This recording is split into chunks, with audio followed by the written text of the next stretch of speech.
eyes should have been hissed.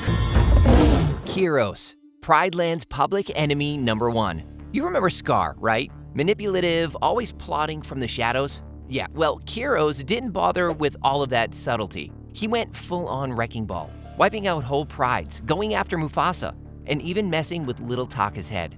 Yeah, that Taka, who eventually becomes Scar. Starting to make sense now, isn't it?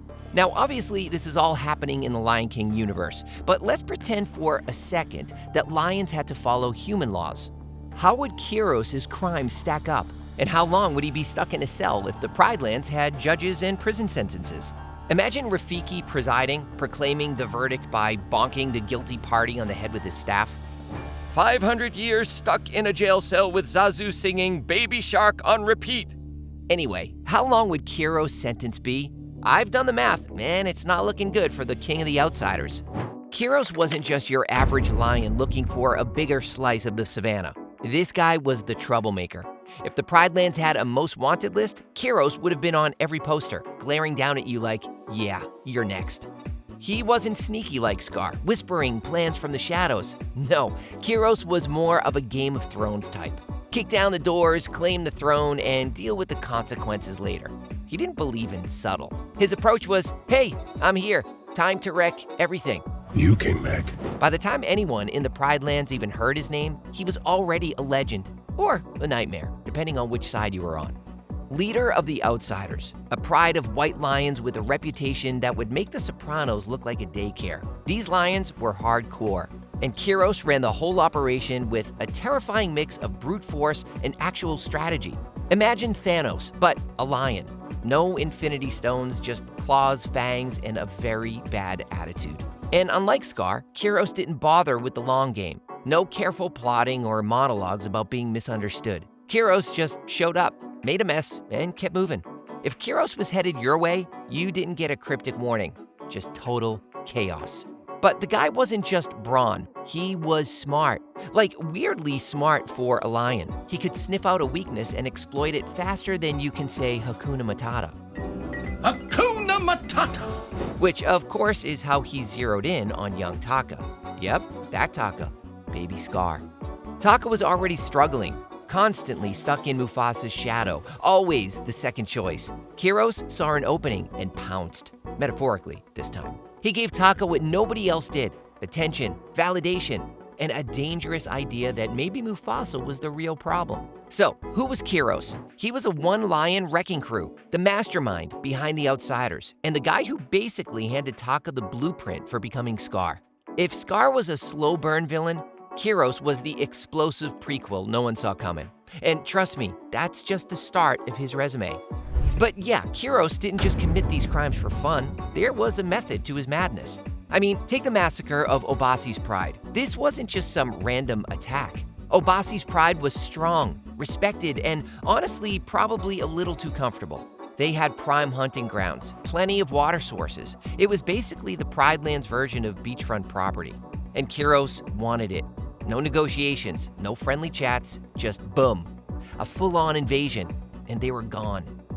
Now, here's the messed up part. Kiros just didn't go after Obasi's Pride at full strength. He waited until they were already weakened, low on food, stressed from the dry season, and then he struck. This wasn't a random skirmish, it was personal.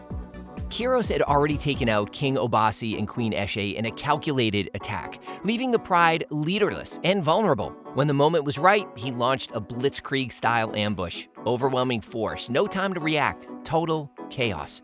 It wasn't just a takeover, it was a complete erasure. By the end of it, Obasi's Pride wasn't even a memory. If this were a human courtroom, we'd be talking multiple life sentences, or, more likely, something you'd see in front of an international tribunal.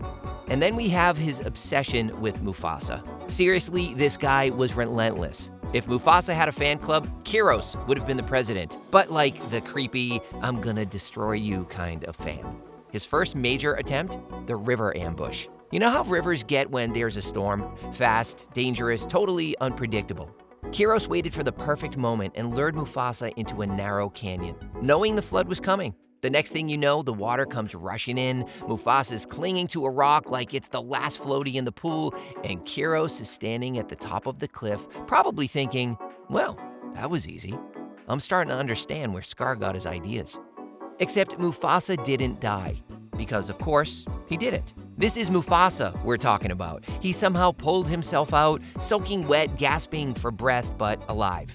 And you'd think that would be the end of it, right? Not for Kiros. Oh no, this was just round one. The guy kept coming back with new plans like he had unlimited lives in a video game. Speaking of relentless, it's not hard to imagine that Kiros didn't just limit himself to full-on battles. He probably dished out some brutal, up-close and personal beatdowns, especially to those who dare to stand in his way. Rival lions, unsuspecting animals, maybe even his own allies if they disappointed him. We're not talking about minor scuffles here. These would have been calculated attacks, designed to leave his enemies licking their wounds for weeks, or worse. If we're putting this into human terms, it sounds like a lot of aggravated assault. And in a human courtroom, that could get you up to 20 years per offense. Considering how Kiros seemed to throw down, you could easily stack up another 40 to 60 years in prison just from these incidents alone. But here's when things really go off the rails. Taka. Poor little Taka. He just wanted to be seen. Mufasa was the golden cub, the heir to everything, and Taka was always just there. You know that sibling dynamic, right? One kid gets straight A's, is captain of the soccer team, and the other kid's like, hey, I microwaved macaroni today. That's something, right? That was Taka's life. Kiros saw all of that, and instead of saying, hey buddy, it's okay, you got your own thing going on, Kiros went for something far darker. He leaned in close, whispered little things like, you're better than him. Why does Mufasa get it all? And those thoughts took root. Slowly, Taka started to change. He wasn't just jealous, he was bitter, angry. But Kiros didn't leave it at whispered ideas. He hunted Mufasa and Taka across the savannah like they were prey, stalking them for days. When he finally cornered them in a narrow canyon, Taka tried to protect his brother. That's when Kiros lashed out, claws slicing across Taka's face and leaving the wound that would scar him for life. The physical mark was bad enough, but it did something worse. It shifted something inside Taka. He wasn't just the overlooked younger brother anymore. He was Scar, bitter, wounded, and ready to embrace every dark idea Kiros had planted in his mind. Oh, and by the way, that home manipulation of Taka, human courts would call that conspiracy to commit murder, because Kiros didn't just plant the idea. He laid out the blueprint for how to take Mufasa down. And conspiracy to commit murder, that's life in prison, the same as if you'd done the crime yourself. I mean, looking back, it's almost impressive how much chaos Kiros managed to cause. He didn't just commit crimes, he altered the entire course of the Pride Lands. Imagine being that influential for the worst possible reasons. So yeah, if lions had courts, Kiros wouldn't just be getting a slap on the paw. He'd be facing a trial big enough to turn the whole Pride Lands into a media frenzy. You can just picture Rafiki presiding over the case with Timon and Pumbaa giving live commentary. And speaking of trials, let's look at how that would have gone. So let's say the Pride Lands had a courtroom. Rafiki is presiding, Timon and Pumbaa are running a snack stand, and Kiros is sitting there stone-faced, like he's already planning his appeal. This trial, easily the biggest event the Pride Lands has ever seen. Like the OJ trial meets the Lion King. The courtroom is packed. The jury? Zebras, antelope, and one very stressed-out hornbill, all listening as the charges pile up like a mountain of wildebeest. The first charge? The murder of King Obasi and Queen Eshe. The prosecution wouldn't need much evidence for this one. The timeline of events would be enough. How Kiros took them out in a calculated strike, leaving Mufasa and Taka orphaned. In human courts, that's first-degree murder, plain and simple. One life sentence right there.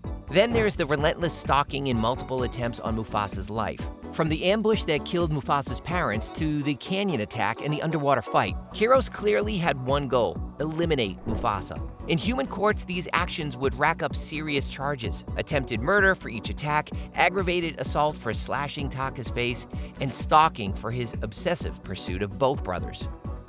In Washington, D.C., stalking alone can carry up to 10 years in prison per count, especially when tied to violent intent. Aggravated assault could land Kiros another 20 years, and with each count of attempted murder adding up to 40 years, we're easily looking at over 150 years just for these charges. In Texas or New York, Kiros would be facing consecutive life sentences with no possibility of parole. And if this were tried internationally as a war crime, he'd be locked away for life with no appeal in sight. Oh, and let's not forget the massacre of Obasi's pride. This wasn't just a territorial dispute. Kiros waited until the pride was at its weakest, low on food and morale, and then unleashed a full-on blitzkrieg. If this were a human court, that's mass murder. Multiple life sentences without a second thought. And then we get to conspiracy to commit murder, the darkest twist of all. This is where Taka, young and impressionable, gets pulled into Kiros' web. Taka wasn't always Scar. At first, he was just a kid, stuck in Mufasa's shadow, trying to prove himself. Kiros saw that and moved fast. He didn't just whisper a few bad ideas into Taka's ear. He rewired his whole way of thinking. "Why should Mufasa have it all?" he'd say. "You're stronger than you think. You deserve more." At first, Taka probably thought it was just a harmless talk, but Kiros kept pushing. Those thoughts grew into plans, and before long, Taka wasn't just jealous, he was ready to act. If this were a human court, it wouldn't matter that Kiros didn't physically carry out the attack. He planted the seed and orchestrated the whole thing from behind the scenes. Under U.S. federal law, conspiracy to commit murder can get you any term of years, up to life imprisonment. In Kiros' case, it's a safe bet that he'd get another life sentence without parole for that one. But that's not all.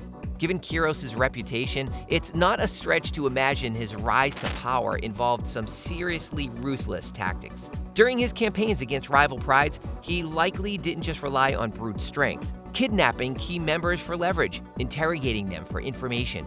Those kinds of strategies fit perfectly with the way Kiros operated. In human terms, we'd be talking about something that could land you life in prison, especially if there was physical harm involved. Add a little psychological warfare to the mix, and you're stacking on decades more. Then there's the hand-to-hand, or paw-to-paw combat. Kiros wasn't shy about using force to keep his enemies, and sometimes even his own allies, in check. His battles weren't just territorial disputes. They were brutal and personal. You could easily imagine him dishing out the kind of attacks that left his rivals licking their wounds for months, or worse. If human courts were involved, they'd call it aggravated assault, with sentences of up to 20 years per offense. Stack a few of those on his record, and suddenly you've got another 40 to 60 years behind bars. And intimidation? Oh, you know that was part of his playbook. Kiros didn't just go after his enemies physically. He probably let them know they were on his radar long before making a move, cutting off resources, surrounding their territory, or just making sure that they felt pressure at all times. In human terms, that's the kind of stalking and psychological intimidation that could get you another 10 years per count. With how methodical Kiros was, it's safe to say that would have been another 20 to 30 years tacked onto his growing sentence. Now, how long Kiros would be behind bars depends entirely on where he's tried. In Texas, the murder of King Obasi and Queen Eshe alone would be enough to land him on death row. Texas doesn't hesitate when it comes to cases like mass murder and conspiracy. In New York, he'd get consecutive life sentences for each murder, the attempted murders and conspiracy charges adding up to an astronomical amount of time. Even Washington, D.C., which technically caps most charges at life imprisonment, would still sentence him to hundreds of years without parole. And if this were judged as an international war crime, there wouldn't even be a discussion. He'd be locked up for life. So let's break it down. 2 life sentences for the murder of Mufasa's parents, 1 for the massacre of Obasi's pride, plus another life sentence for conspiracy to commit murder. That's 4 life sentences already. Then there's 120 years for 3 counts of attempted murder, like the river ambush, the canyon attack, and the underground fight. And another 60 years for aggravated assault, including slashing Taka's face and stalking. Altogether, we're easily looking at over 500 years, if served consecutively. Even if some of those ran concurrently, we'd still land at over 300 years minimum. And if we're being generous and assuming parole was possible after 25 years for each life sentence, Kiros would still have to serve at least 225 years before even being eligible for a hearing. And honestly, no parole board in their right mind would take that risk. Not now, not ever. But this is the Pride Lands. No parole, no appeals, no 10-minute recess to go consult with your lawyer. Justice here is delivered by nature itself. Swift, final, and unforgiving. For someone like Kiros, that kind of justice seems inevitable. But the truth is, none of that legal math really matters because, Kiros never even made it to trial. Mufasa stepped in and handled things the old school way. No jury, no appeals, just a one-on-one showdown. It wasn't pretty, and it wasn't open for debate. Mufasa made sure that the story ended right then and there. And sure, you might think, okay, problem solved, right? But nope, the damage was already done. The Pride Lands were left holding the pieces, and honestly, the biggest fallout wasn't about land or hunting grounds. It was Taka. See, Kiros wasn't just giving Taka bad advice and walking off into the sunset.